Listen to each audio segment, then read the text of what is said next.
พระธรรมกถึกแห่งคณะสงฆ์ไทยจากวัดพระเชตุพนวิมลมังคลารามร่วมกับสถานีวิทยุกระจายเสียงกองทัพบกจส2 FM 103เมกะเฮิรตซ์ทำการกระจายเสียงจากกรมการทหารสื่อสารสะพานแดงเขตดุสิตกรุงเทพมหานครซึ่งวันนี้ตรงกับวันอาทิตย์ที่ 29 มิถุนายน พุทธศักราช 2568 ตรงกับวันขึ้น 4 ค่ำเดือน 8 ปีมะเสงและวันนี้ทางรายการได้กราบอาราธนาพระคุณเจ้าพระครูวินัยธรกิติศักดิ์โคตมศิษโสผู้ช่วยเจ้าอาวาสจากวัดพระเชตุพนวิมลมังคลารามเขตพระนครกรุงเทพมหานครแสดงธรรมร่วมกับพระคุณเจ้าพระมหาคมอุชุขโมปรริยนธรรม7ประโยคผู้ช่วยเจ้าอาวาสจากวัดสุทัศน์เทพวรารามเขตพระนครกรุงเทพมหานครบัดนี้พร้อมแล้วขอเชิญชาวพุทธศาสนิกชนทุกท่านที่ติดตามรับฟังรายการร่วมกันตั้งใจสมาทานศีลพร้อมสดับรับฟังพระธรรมเทศนาตามลำดับต่อไปครับมะยังพันเตวิสุงราคณถายะติสรเนนะสหปัญจศีลานิยาจามะทุติยังปิมะยังพันเตวิสุงราคณถายะติสรเนนะสหปัญจศีลานิยาจามะตติยัมปิมะยังพันเตวิสุงราคณถายะติสรเนนะสหปัญจศีลานิยาจามะนะโมตัสสะภะคะวะโตอะระหะโตสัมมาสัมพุทธัสสะ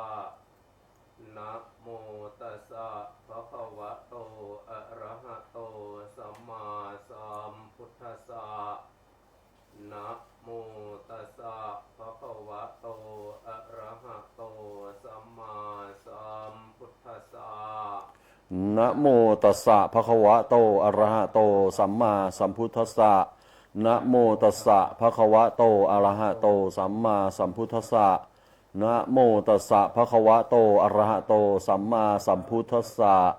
พุทธังสรณังคัจฉามิ พุทธังสรณังคัจฉามิธัมมังสรณังคัจฉามิ ธัมมังสรณังคัจฉามิสังฆังสรณังคัจฉามิ สังฆังสรณังคัจฉามิทุติยัมปิพุทธังสรณังคัจฉามิ ทุติยัมปิพุทธังสรณังคัจฉามิทุติยัมปิธัมมังสรณังคัจฉามิทุติยัมปิธัมมังสรณังคัจฉามิทุติยัมปิสังฆังสรณังคัจฉามิทุติยัมปิสังฆังสรณังคัจฉามิตติยัมปิพุทธังสรณังคัจฉามิตติยัมปิพุทธังสรณังคัจฉามิตติยัมปิธัมมังสรณังคัจฉามิตติยัมปิธัมมังสรณังคัจฉามิตติยัมปิสังฆังสรณังคัจฉามิตติยัมปิสังฆังสรณังคัจฉามิปานาติปาตาเวรมณีสิกขาปะทังสมาธิยามิปานาติปาตาเวรมณีสิกขาปะทังสมาธิยามิอทินนาทานะหาเวรมณีสิกขาปะทังสมาธิยามิอทินนาทานาเวรมณีสิกขาปะทังสมาธิยามิกาเมสุมิจฉาจาราเวรมณีสิกขาปะทังสมาธิยามิ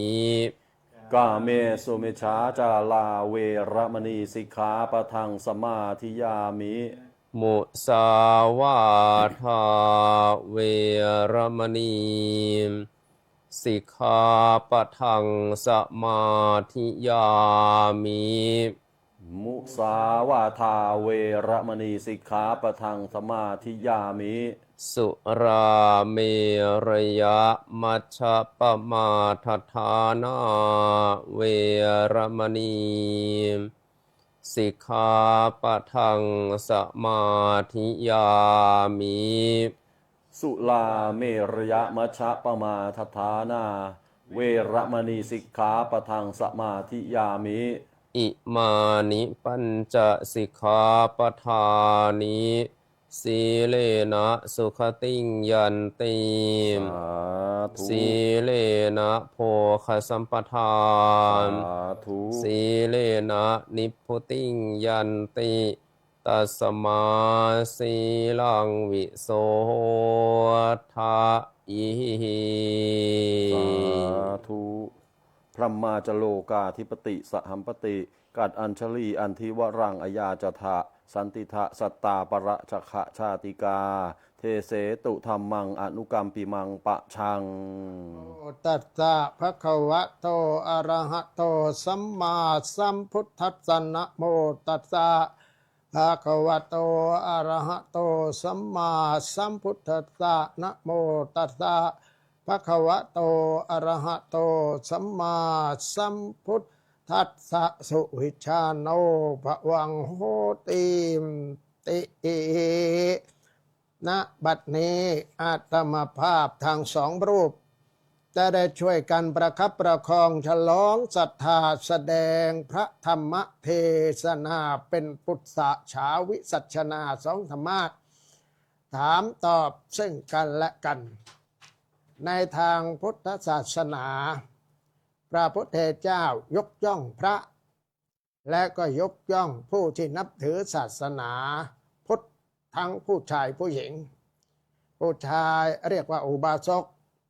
ผู้หญิงเรียกว่าอุบาสิกา หรือว่าอุบาสกก็จะแผลงเป็นประสกอุบาสิกาก็จะแผลงไปเป็นว่าสีกา เรียกว่าผู้นับถือพุทธศาสนาทางที่เป็นผู้หญิงอุบาสกประสกก็เป็นผู้ชาย และก็พระและก็ภิกษุณีพระพุทธเจ้ายกย่องเรียกว่าเอตทัคคะผู้เป็นเลิศในด้านต่างๆเลิศในด้านหนึ่งเรียกว่าเลิศในเรื่องของการศึกษายกย่องพระราหุลและก็ยกย่องพระอานนท์ยกย่องพระอานนท์ว่าเป็นพหูสูตรแปลว่าผู้ฟังมากได้ยินได้ฟังมามากเมื่อได้ยินได้ฟังมามากก็เกิดความฉลาดมีความรอบรู้มากมายเป็นผู้เรียนก็เรียนรู้มากมายเราจึงเรียกคนที่จบปริญญาว่าจบปริญญาตรีปริญญาโทปริญญาเอกปริญญาแปลว่ารู้รอบหรือว่ารู้ทั่วรู้มากแต่สิ่งสำคัญนั้นก็คือต้องรู้ให้มากกว่าที่รู้จึงจะเกิดความสวัสดีตามหลักของพุทธศาสนา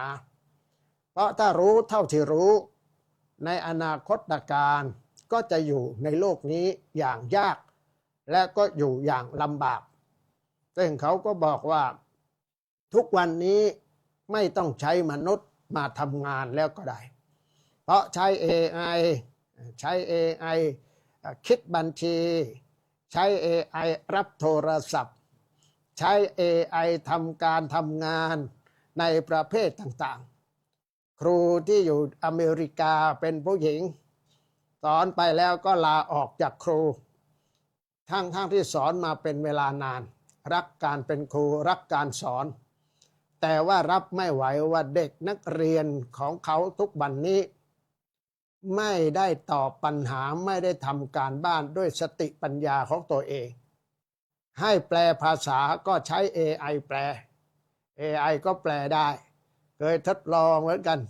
ว่า AI รู้จักสอสีหยวนไหมก็พิมพ์ไป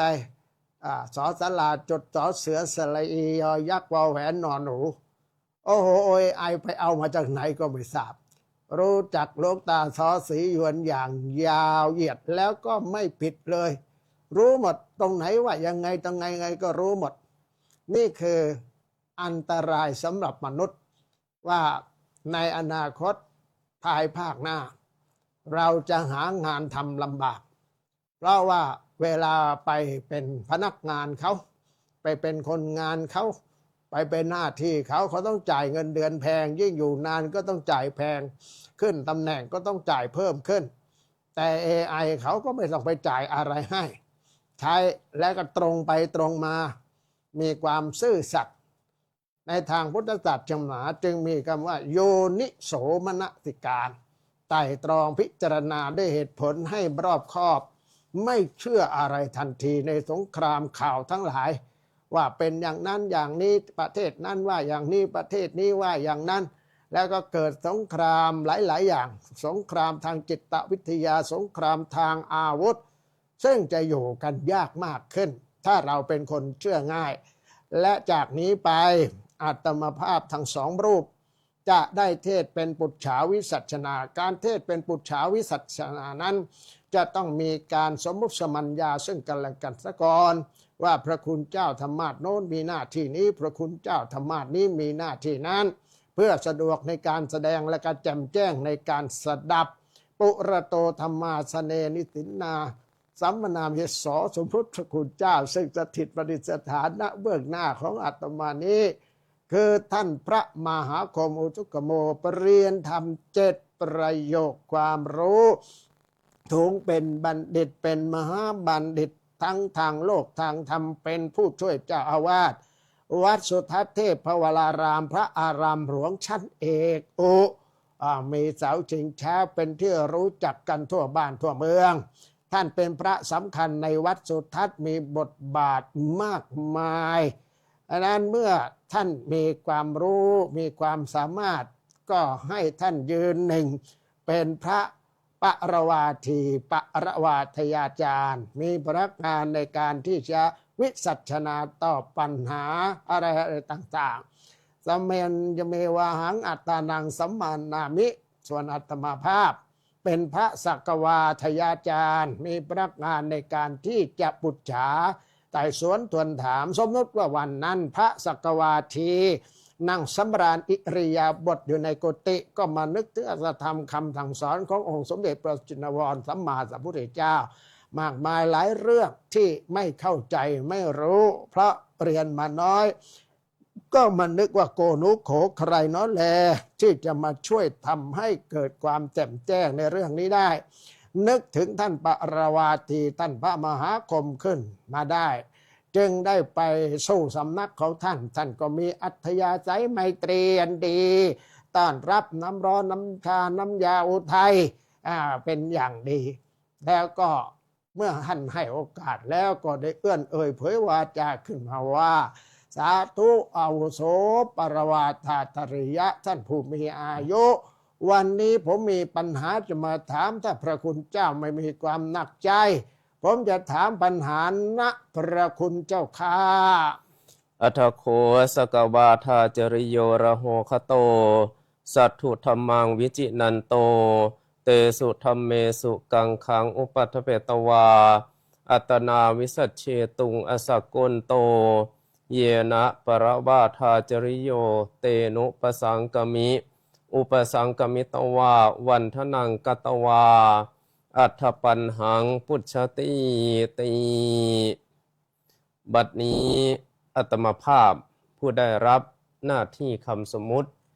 จากพระคุณเจ้าผู้สังฆชินบุตรพุทธชิโนรสซึ่งมีนามปรากฏในทางพุทธศาสนาว่าท่านอาจารย์พระครูวินัยธรกิติศักดิ์โคตมสิทธโสผู้ช่วยเจ้าอาวาสวัดพระเชตุพนวิมลมังคลารามเป็นพระนักการศึกษานักเผยแผ่เป็นพระที่มีลูกศิษย์ลูกหาแล้วก็มีแฟนคลับเรียกว่าทั่วโลกแล้วก็รู้จักกันในนามก็คือสอศรียวน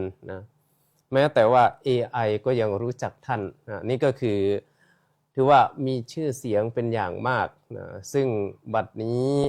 ก็ได้เข้ามายังสำนักของอาตมาภาพแล้วก็มีความยินดีมีความสนใจในการสนทนาธรรมไม่มีอะไรขัดข้องครับผมวันนี้ทางสภาพระธรรมกถึกแห่งคณะสงฆ์ไทยซึ่งพระเดชพระคุณท่านเจ้าพระคุณสมเด็จพระมหาเถราจารย์อธิบดีสงฆ์วัดประเชษฐพลเจ้าคณะใหญ่หนเหนือท่านเป็นสภานายกท่านเจ้าคุณพระเทพวัชรานุติท่านเป็นเลขาธิการสภาพระธรรมกถึกได้ตั้งชื่อเรื่องมา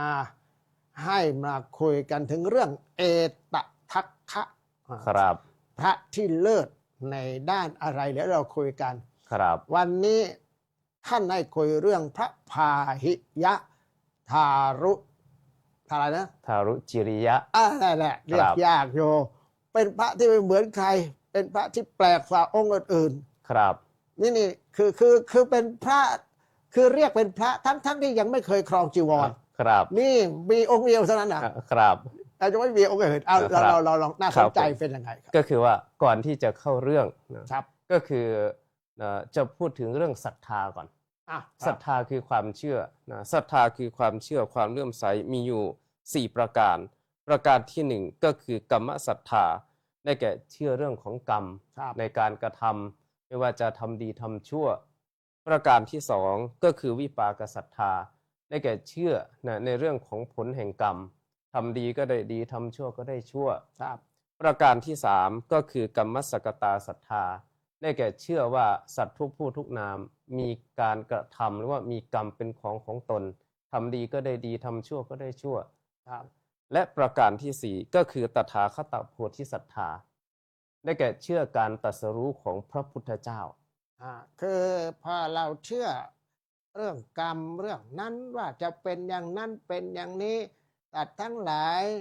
ที่มีลักษณะอย่างนี้อย่างเงี้ยเพราะในชาติที่แล้วทำมาอย่างนั้นอย่างนั้นอย่างนั้นนะครับ อาจจะมีคนมาแย้งว่าเชื่อได้อย่างไร เราก็ต้องมีข้อสุดท้ายเนี่ย ค ต รับ ถาคตโพธิศรัทธา ครับ เพราะว่าที่เราเชื่อเนี่ยเรามีปัญญาไม่พอที่จะสามารถเชื่ออะไรได้เอง ครับ แต่เราเชื่อในการตรัสรู้ของพระพุทธเจ้า ครับผม พระพุทธเจ้าพูดอย่างนี้บอกอย่างนี้ และพระพุทธเจ้าพูดอะไรก็จะไม่เป็นสอง ครับ อย่างไงก็อย่างนั้น ครับ ฉะนั้นกรรมนี่เป็นพุทธศาสนาถือว่าเป็นกรรมวาทะจะกล่าวถึงกรรมเป็นเอกเป็นเรื่องสำคัญ ครับครับนี่แหละครับก็คือจะกล่าวถึงเรียกว่าตถาคตโพธิศรัทธามีความศรัทธาในการตรัสรู้ของพระพุทธเจ้า ถ้าบุคคลมีความศรัทธาในการตรัสรู้ของพระพุทธเจ้าอย่างมั่นคงแล้ว ประโยชน์ก็จะเกิดแก่บุคคลนั้น เหมือนกับพระพาหิยะที่พระสกวาทยาจารย์ได้กล่าวในเบื้องต้นนะครับ ครับ ครับ อย่างเช่นว่าคนป่วย และศรัทธาหมอคนนี้ ครับ และก็ศรัทธายาของหมอคนนี้ ครับ แล้วก็กินยาแล้วก็หาย ครับ ถ้าไม่ศรัทธาอะไรเลย ก็ไม่ต้องกินอะไรเลย ครับ ไม่ต้องกินอะไรเลย โรคมันก็ทำลายไปเรื่อยๆไอ้ตอนแรกเนี่ยเหมือนกับไม่ได้เป็นนะเพราะว่าไปทำการทำงานได้อะแล้วก็โรคมันค่อยๆเติบโตค่อยเจริญขึ้นมากขึ้นพอมากเป็นถึงขั้นที่เราเรียกกันว่าระยะสุดท้าย ครับ มันก็ไปไหนไม่ได้แล้ว แล้วก็ไปต่ออีกไม่ได้เลย ครับ เพราะมันรักษาไม่ได้แล้ว เพราะนั้นถ้าเราเชื่อว่าในขณะที่ร่างกายปกติ มันอาจจะไม่ปกติก็ได้นะ มันตรวจมันตรามันพิจารณา เหมือนอย่างคนเราเนี่ย ให้พิจารณาทุกวันอภินหะปัจเจเวคขณะพิจารณาอาหารพิจารณาอาคารพิจารณาเครื่องนุ่งห่มพิจารณาชีวิตที่พุทธเจ้าให้พิจารณาเนืองๆว่า เรามีความเกิดมีความแก่มีความเจ็บมีอะไรเป็นธรรมดาไม่ล่วงพ้นสิ่งเหล่านี้ไปได้ ครับ เรามีกรรมเป็นของตน ถ้าเราพิจารณาบ่อยๆเราก็จะไม่ประมาท ครับผม นี่คือพิจารณาเพราะเราเชื่อพุทธเจ้า ครับ ถ้าไม่เชื่อเราก็ไม่ต้องคุย ครับ ไม่ได้คิดอะไรเลยไม่ต้องไปทำอะไรเลย ครับ แล้วชีวิตเราก็ไม่ได้อะไรเลย ครับ ไหม ครับ อันเนี้ย ขอให้มีความศรัทธามีความเชื่อมั่นอย่างแท้จริง ก็เหมือนกับพระพาหิยะนี่นะครับ ครับ ครับก็คือถึงแม้จะอยู่ไกลแสนไกลก็ยังเดินทางไปเฝ้าพระพุทธเจ้า อืม ครับ พอบ้านอยู่ไกลที่พระเจ้าอยู่ ครับผม นะ ไกลเนี่ย ครับ ไกลนี่โบราณเรียกเป็นโยชน์ ครับ 120 โยชน์ ครับ 120 โยชน์เนี่ยเท่ากับกรุงเทพไปชะอ ครับ ำไปชะอำหรือเลยไปสักนิดหนึ่ง190 กิโล ครับเรียกว่า1 โยชน์มี 16 กิโล นั่น ค แห รั ละ บมันก็คือ120 โยชน์ก็เรียกว่าเกือบ 2,000 กิโล ซึ่งถ้าจะว่าไปนะการเดินทางเพชรบุรีเนี่ยถ้าพูดนะไปชะอำสะเอิมอะไรเนี่ยมันก็ไม่นาน เดี๋ยว ครั ก็ บ มาถึง แต่ที่พูดเนี่ยคือพูดปัจจุบัน ครับ นั่งรถมา ครับ สมัยก่อนเดินเอานะครับ เดิน เดินเลยเรียกว่าจึงเรียกว่าไกลนะเนี่ย ครับ ไกลมากเลย ครับผม เดินไปจากชะอำมาอะไรมากรุงเทพไปชะอ ครับ ำแต่หรือว่าเดินไปอยุธยา ครับ เดินจากกรุงเทพไปอยุธยา ครับ ยาก็ไปเที่ยวหาโรตี ครับปลาโรตีสายไหม นั่นแหละ ครับ นั่นแหละก็ไปแต่อยุธยานี่ใกล้กว่ามา ครับใกล้กว่า ใกล้กว่าไหม ใกล้กว่าครับ ตกลงเนี่ยพาหิยะนี่เดินทางลง ครับ ศรัทธาในการตรัสรู้ข ครั อง บ พระเจ้า ลงทุนเดินไปนะครับ ผมก็คือณขณะที่พระพุทธเจ้าเนี่ยประทับอยู่ที่วัดพระเชตวัน ก็คือเมืองสาวัตถี แต่ว่าพาหิยะนี้นะปกติก็ที่ว่าทำการค้าขายทางเรือ ครับก็เอาของสินค้าลงเรือสำเภาพอลงเรือสำเภาแล้วก็เนาะปรากฏว่าไปถึงกลางทะเล เรืออับปาง แม่พูดถึงเรือเนี่ย ในพุทธศาสนาพูดถึงเรื่องเรือเยอะแยะไปหมดเลยเรือมหาชนก ครับ นะแล้วมาเวสสันดรเพราะเวสสันดรบอกชาลีกันหา จงมาเป็นเรือสำเภาให้พ่อ ครับ มหาชนกก็เรือแตก แล้วก็อะไรก็เรือเยอะแยะไปหมดอย่างวัดพระเชตุพนเนี่ย ก็บอกให้รัชกาลที่สองบอกก็มาหมื่นเจษฎาบดินทร์ ครับ เก่งเรื่องค้าขายนำเรือสำเภาไปค้าขายประเทศจีน ครับ ขายหมดเก่งจริงๆ ไปกี่เที่ยวขายหมด พอมาถึงพระองค์เป็นรัชกาลที่สามแม่ทีนี้ในคือเขาจดเป็นสถิติไว้เลยนะ ไม่มีครั้งไหนเลยที่ประเทศไทยในครั้งจะมีเงินมากเท่ากับสมัยรัชกาลที่สาม ครับ ยืดยาวมาจนถึงรัชกาลต่อๆไปทำให้ใช้เงินนั้นมาเป็นประโยชน์ต่อประเทศชาติ ครับ สร้างประโยชน์ให้กับประชาชนสถานที่นั้นทำที่นั้นใจอะไรแต่อะไรเนี่ยแม้แต่ประเทศอื่นที่เขาจะทำลายเมืองจะยึดเมืองจะอะไรต้องมาเรียกเงิน ครับ ไปประกันว่าถ้าต้องมาไถ่เงินที่จะมาไถ่เมืองตรงส่วนนั้นส่วนนี้ไม่งั้นเขายึดอะไรเนี่ยนะครับ ประเทศไทยก็ถูกยึดถูกเฉือนถูกอะไรไปหลายครั้งในยุคก่อนนะครับ รัชกาลที่สามท่านเก็บเงินเอาไว้ ใช้เงินของรัชกาลที่สามนี่แหละ ครับ ทำให้เมืองไม่ถูกเฉือนประเทศไม่ถูกเฉือน ครับ จากการค้าขายดังนั้นที่วัดยานาวาเขาทำเรือสำเภาไว้ ครับ รัชกาลที่สามมาบูรณะวัดโพวัดพระเชตุพนนะรัชกาลที่หนึ่งสร้างไว้7 ปี5 เดือน28 วัน แล้วรัชกาลที่สามมาบูรณะ16 ปี 7 เดือน ครับโอ้แสดงว่าเป็นพระอารามที่มีความสำคัญและยิ่งใหญ่ ใหญ่ ครับ เสาวัดนี่ใหญ่นะสุทัศน์กับ โอ้ วัด ครับ โพเนี่ยไม่งั้นไม่ให้เทศด้วยกันหรอก ครับ ใหญ่ ครับ เสาวัดนี่เท่ากัน ครับ ฐานนั้น ครับ เท่ากัน แต่ว่าถ้าเทศกับวัดอรุณนี่มันมีปัญหาเรื่องยักษ์ โอ้ เขาไม่ ทำไม ให้เทศด้วยกั โอ้ น ไม่ให้เทศด้วยกัน ตีกัน โอ้ครับ ท่าเตียน ครับ ยักษ์กับวัดทุทัศน์ไม่ได้ตีกัน ครับ อ้าว ครับก็คือณขณะที่ลงเรือสำเภาเรืออับปางก็ปรากฏว่านายพาหิยะคนนี้รอดชีวิตคนเดียว ด้วยการเกาะแผ่นกระดาน เกาะแผ่นกระดานแล้วก็ค่อยๆแบบไปตามลมพอไปตามลมแล้วก็ปรากฏว่าไปขึ้นที่ท่าสุปารกะ นานไหมกี่วัน ครับ บอกไว้เปล่า ก็ในอัตถกถาไม่ได้บอกไม่ได้บอกไว้ว่าไปลอยอยู่ในทะเลกี่วัน แม่ในเรื่องตำนานพุทธศาสนา เรือล่มหลายเรื่องหลายตอนที่ท่านมาเล่านะครับ แต่มหาชนกบอกไว้ชัดว่า7 วันนะครับ แต่นั่นมีนางเมฆขลาวมาช่วย แต่นี่ไม่มีใครช่วย ครั กับ กระดานมาเอง ครับไม่มีใครช่วย อ่า ก็เกาะแผ่นกระดานแล้วก็ไปถึงท่าสุปารกะ พอไปถึงท่าปรากฏว่าพอไปถึงแล้วเสื้อผ้านี่หลุดลุ่ยหมดเลย แม่ทั้งคลื่นทั้งลมนะครับรถ ครับ รถ แล้วก็พอไปถึงท่าก็ขึ้นจากทะเล พอขึ้นจากทะเลก็ไม่มีเครื่องนุ่งห่ม ก็เลยเอาใบไม้ก็ดีเอาเถาวัลย์ก็ดีมาร้อยกับเปลือกไม้ มาทำเป็นผ้านุ่ง ทำแบบคนป่าสมัยก่อนไม่ ครั มี บ เครื่องนุ่งห่มนะครับ ผม เอานุ่งใบไม้กันเท่านั้นสมัย ครับ ก่อนนะ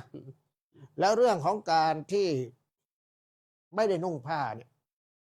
มันเกิดเหตุการณ์อับอายเกิดการเลยตามเลยนะ ครับ ไม่ใช่มีแค่พาหิยะอย่างเดียว นิกายที่นุ่งลมห่มฟ้าที่คำพรในประเทศอินเดีย เรียกว่าไม่ต้องนุ่งอะไรนุ่งแล้วเป็นกิเลสอะไรเงี้ย ครับ มันก็เกิดจากการที่อับอายในสังคมว่าผ้าหลุด ครับ คนก็อับอายขายหน้าหัวเราะเลยตั้งแต่วันนั้นไม่นุ่งผ้าเลย ครับ ตั้งตนเป็นเจ้าลัทธิเป็นเจ้าศาสนาเชนสืบต่อปัน ครั มา บ อะไรนะ ไม่นุ่งแล้วไปมองคนอื่นว่าที่นุ่งน่ะ โอ้ยึดติด ติดกิเลส ครับ แล้วอยากนุ่งสีนั้นสีนี้อะไร ครับ นะชุดนั้นแบบนี้สไตล์นั้นสไตล์นี้ ครับ นั่นน่ะเขาอะไม่ได้เอาอะไรเลยนะครับ นี่ แล้ว หะ แล้ว ครับ เป็นไงพอนุ่ ครั ง บ ใบไม้ พาหิ แล้ว ยะ เป็นไง นี่ก็เหมือนกัน ก็คือปรากฏว่าพอนุ่งใบไม้นุ่งเปลือกไม้แล้ว คนเห็นก็พากันศรัทธาว่าโอ้โหท่านนี่สละแล้วไม่เอาอะไรเลย แม้แต่เครื่องนุ่งห่มแม้แต่ผ้านี่ก็ยังไม่ห่มเลย แล้วก็มีคนเอาเรียกว่าของไปให้ ไม่ว่าจะเป็นข้าวยาคูก็ดีของ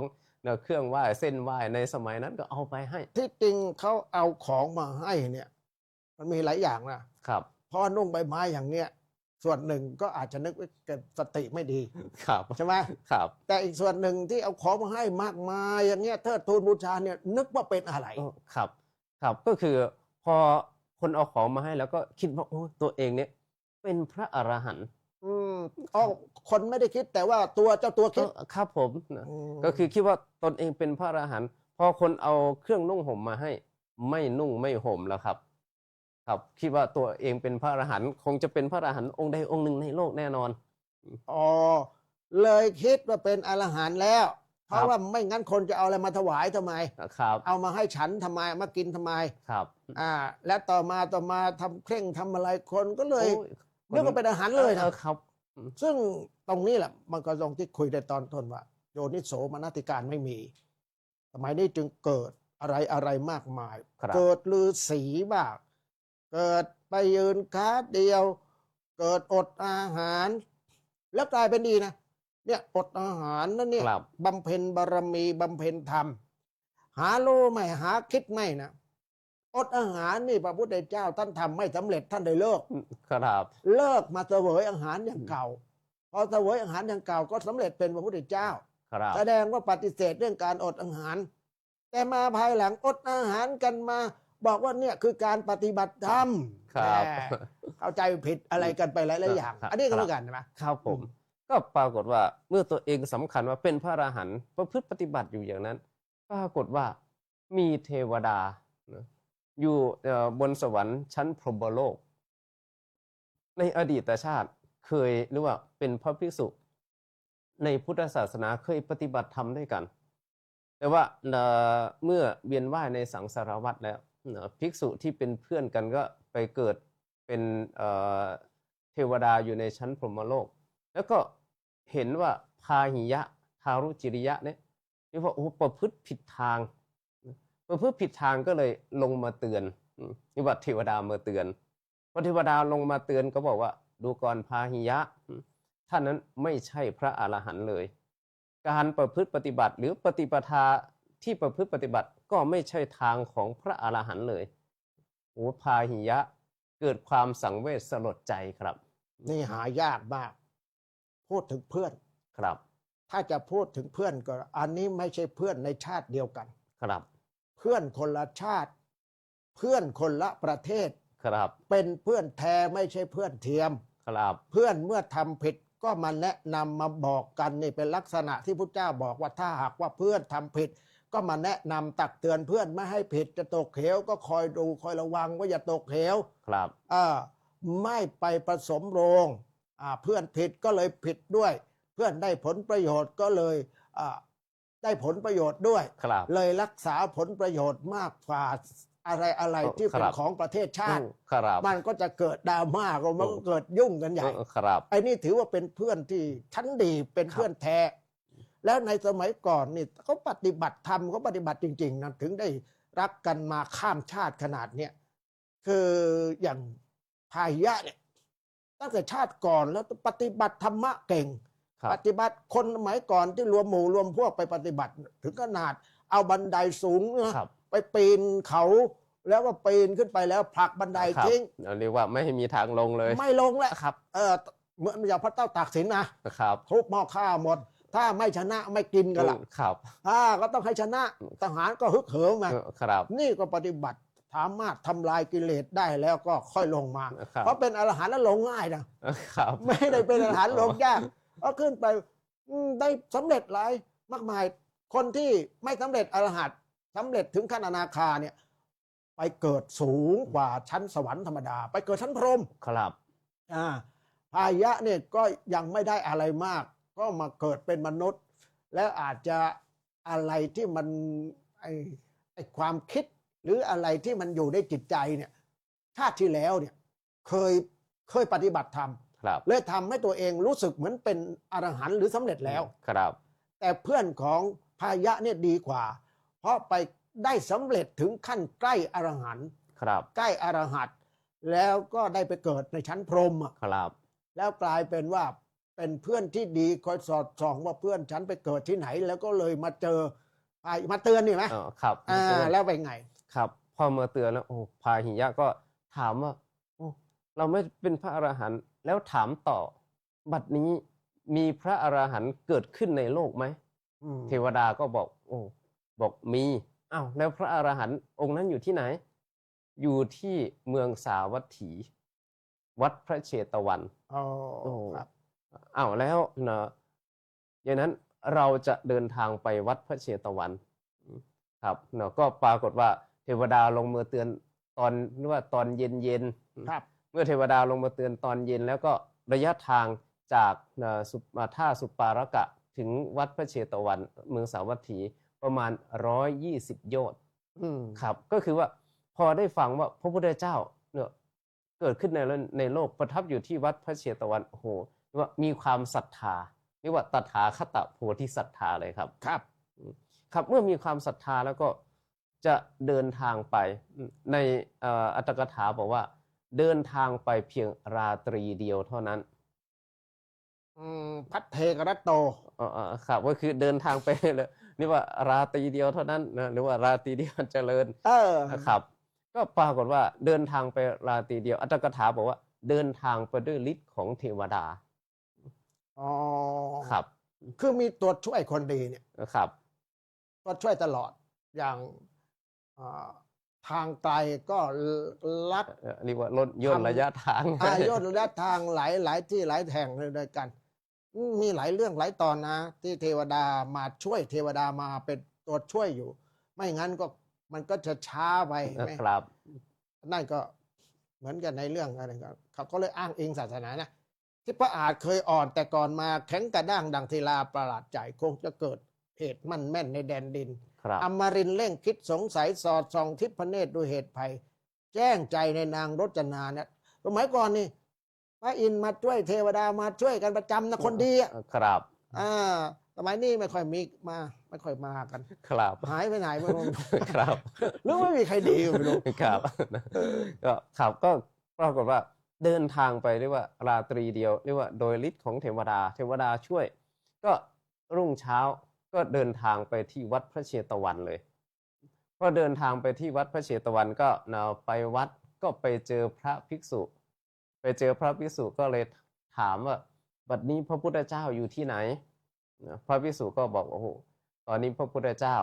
เรียกว่าไปบิณฑบาตอยู่ ครับพระพุทธเจ้าก็ไปบิณฑบาตพระพุทธเจ้าไปบิณฑบาตทางไหนเล่าบอกทางนี้ด้านนี้หมู่บ้านนี้ก็เรียกว่ารีบเดินไปเลยนะครับรีบเดินไปเลยพอรีบเดินไปแล้วก็ไปเรียกว่าไปเจอพระพุทธเจ้า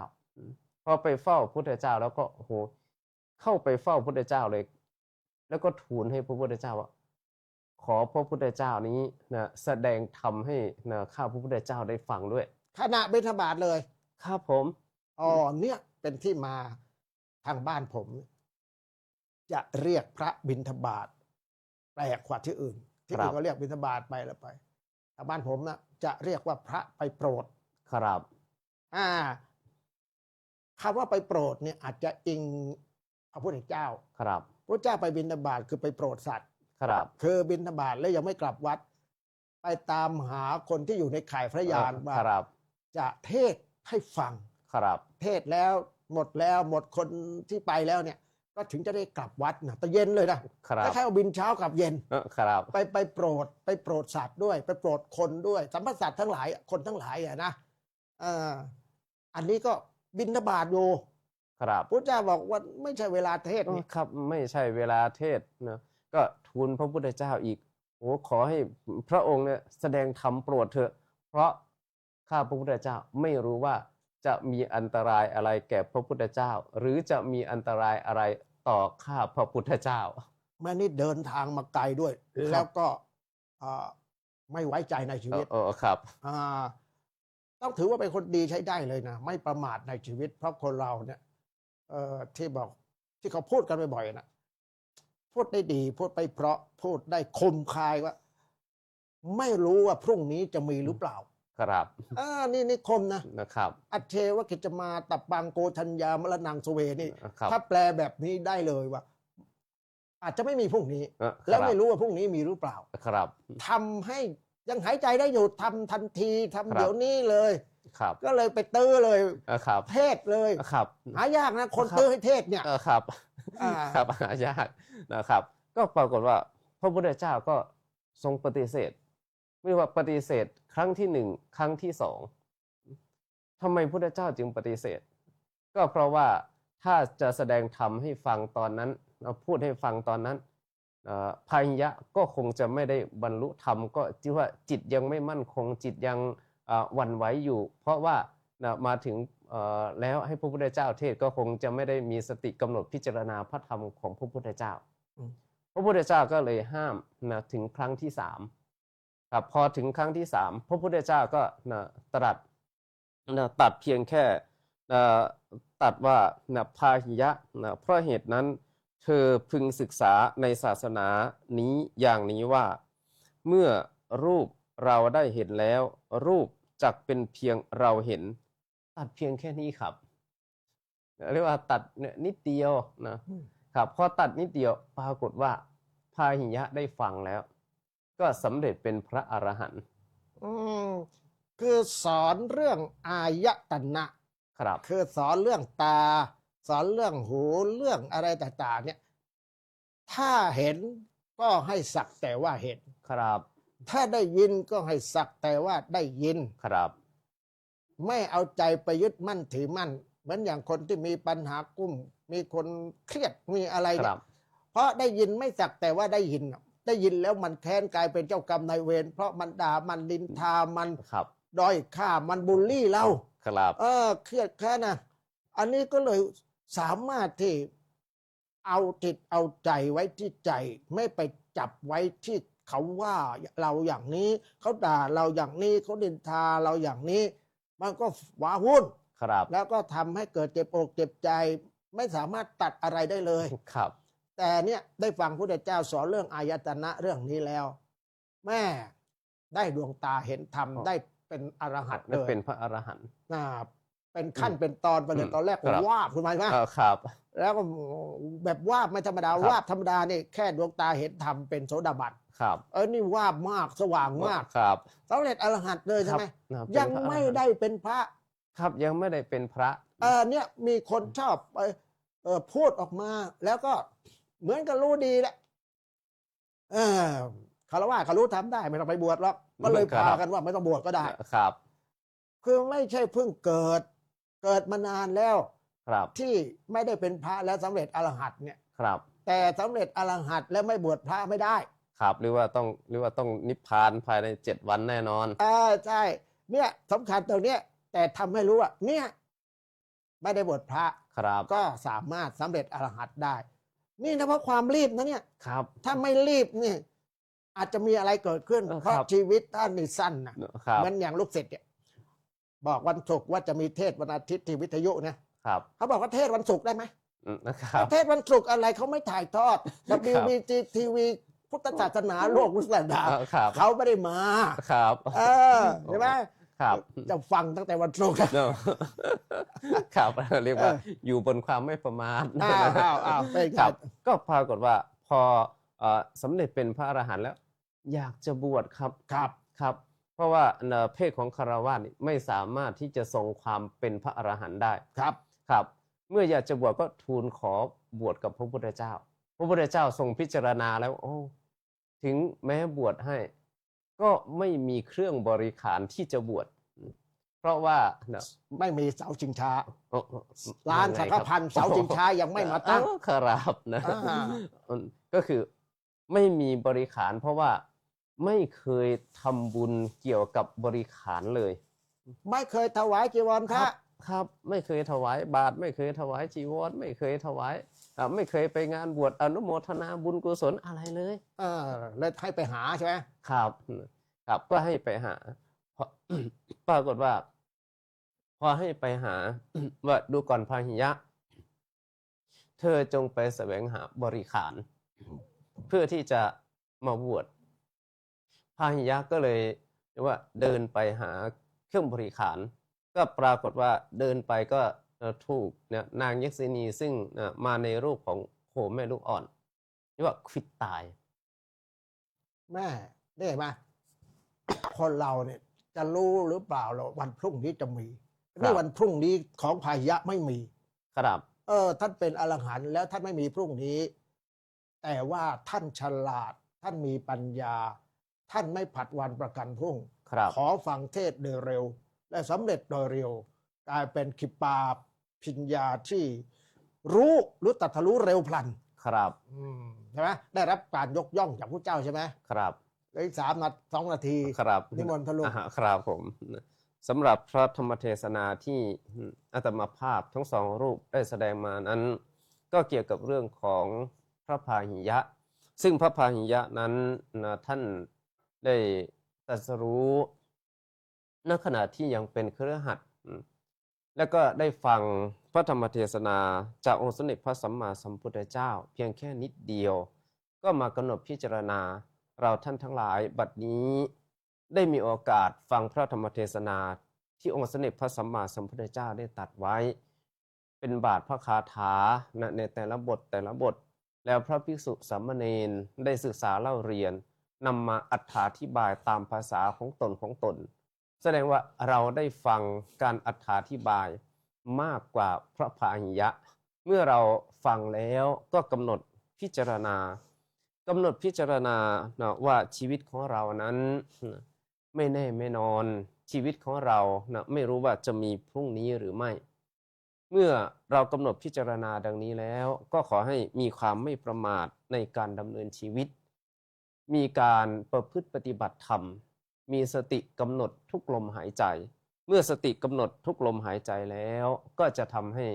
เราเป็นผู้ไม่ประมาท โดยวันนี้ญาติโยมสาธุชนทุกท่านนับว่าเป็นผู้ไม่ประมาทในการดำเนินชีวิต มาฟังพระธรรมเทศนา มาประพฤติปฏิบัติธรรมตามคำสอนขององค์สมเด็จพระสัมมาสัมพุทธเจ้า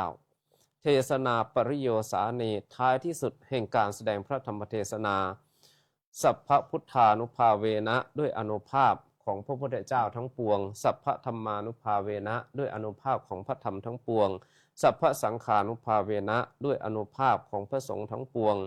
สัพพปุญญานุภาเวนะด้วยอานุภาพแห่งบุญกุศลที่ทุกท่านได้สั่งสมมาได้โปรดมารวมกันเป็นตบะเดชะพลวะปัจจัยบันดาลให้ท่านทั้งหลายประสบแต่ความสุขความเจริญบริบูรณ์ด้วยทรัพย์สมบัติโภคสมบัติบริวารสมบัติธรรมสารสมบัติเพียบพร้อมด้วยลาภยศสุขสรรเสริญได้บรรลุถึงความสิ้นทุกข์คือพระนิพพานในอนาคตการเบื้องหน้าอาตมาภาพทั้งสองรูปได้แสดงพระธรรมเทศนามาเห็นว่าได้สมัยพอสมควรแก่เวลาจึงขอสมุยุติพระธรรมเทศนาลงคงไว้แต่เพียงเท่านี้เอวังก็มีด้วยประการฉนี้ อภิวาทนาติลิสนิจจังวุธาปัจจยโนจัตตารโอธรรมาวัฏทันติอายุวันโนสุขังพระลัง